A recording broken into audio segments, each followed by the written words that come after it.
In August 1956, something incredible happened in Las Vegas. Elvis Presley, the king of rock and roll, stepped onto the stage at the International Hotel. But this wasn't just any performance, it was a moment that changed Las Vegas forever. Elvis was not there by chance. He had just finished an amazing run in Memphis and needed a big show to show off his new sound to a bigger crowd. Las Vegas was the place. The city was known for its glitz and glamour, its bright lights and bigger dreams. It was the perfect stage for Elvis to dazzle. When Elvis walked onto that stage, the crowd went wild. Thousands of fans packed the room, all excited to see the young man who had shaken up the music world with his unique style and voice. It was like nothing they had ever seen before. Elvis was not just another act, he was a phenomenon.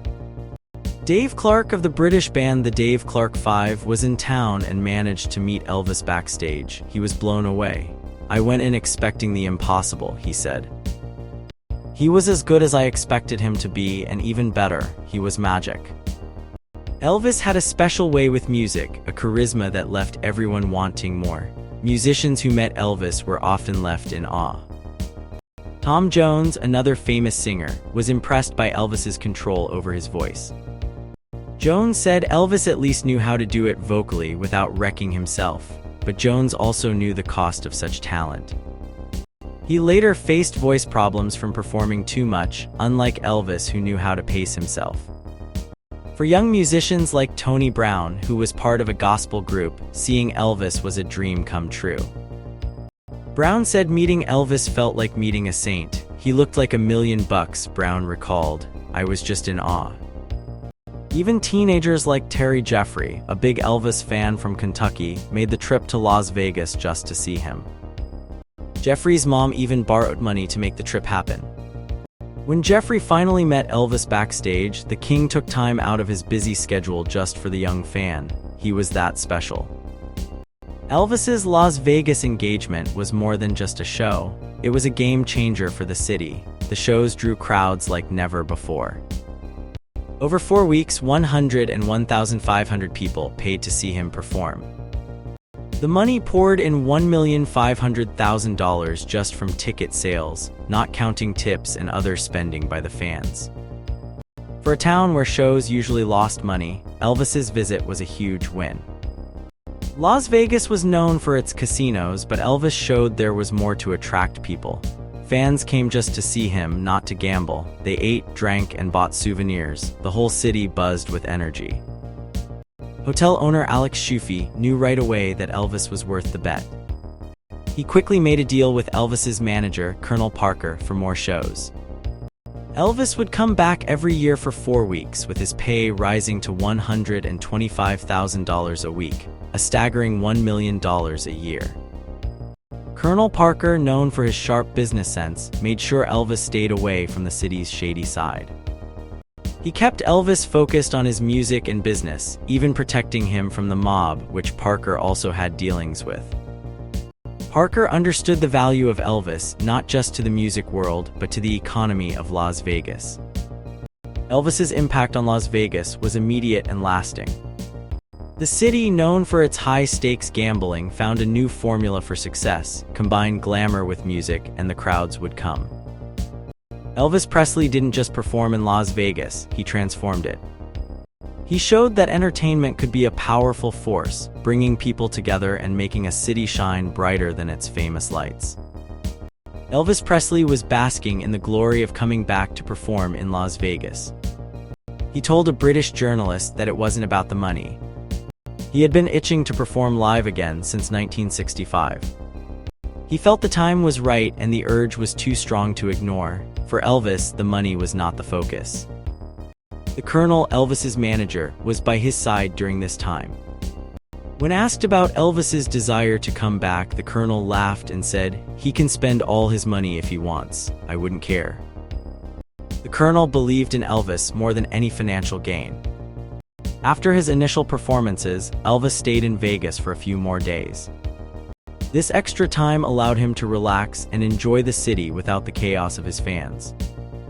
He went to see Nancy Sinatra perform, a show that struggled to fill the room. But the real highlight for Elvis was a party thrown by Nancy's father, with many Hollywood stars in attendance. Mac Davis, a songwriter for Nancy, also performed at the party. He was so nervous he forgot his lyrics for In the Ghetto, a song he wrote for Elvis. Elvis loved it so much he laughed loudly, showing how much joy it brought him. Shortly after, Suspicious Minds was released as a single. The studio version was mixed with live backing tracks to capture the energy of his Vegas performances. Even though the method was a bit gimmicky, the song became a huge hit, reaching #1 on the Billboard Hot 100 chart. It was Elvis's first #1 hit in years.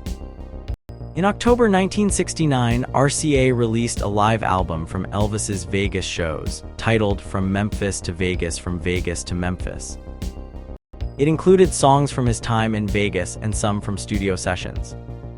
To celebrate, Elvis took a vacation with Priscilla in Hawaii, followed by a short break in the Bahamas.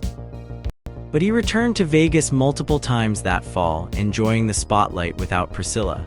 Word of Elvis's Vegas success spread quickly. The new International Hotel gained credibility and a star of its own, thanks to Elvis. The city of Las Vegas, which had been relying on old attractions, needed a boost. Elvis's performance was a much-needed awakening. Mike Weatherford, an entertainment reporter, noted that the International was the first example of Vegas thinking really big. Las Vegas had ignored younger audiences for years, focusing on gamblers. But by the late 60s, it became clear this strategy wouldn't work forever. With the rise of rock music and a new youth culture, Vegas knew it had to change. After Elvis's show, the International brought in a production of the musical Hair, and Caesar's Palace booked the band Blood, Sweat, and Tears. These moves were seen as a step towards attracting younger crowds. While Elvis's style was not entirely rock, he still appealed to a younger audience, mostly those over 25 who remembered his earlier work. His success in Vegas didn't immediately open doors for rock acts, but it was a start.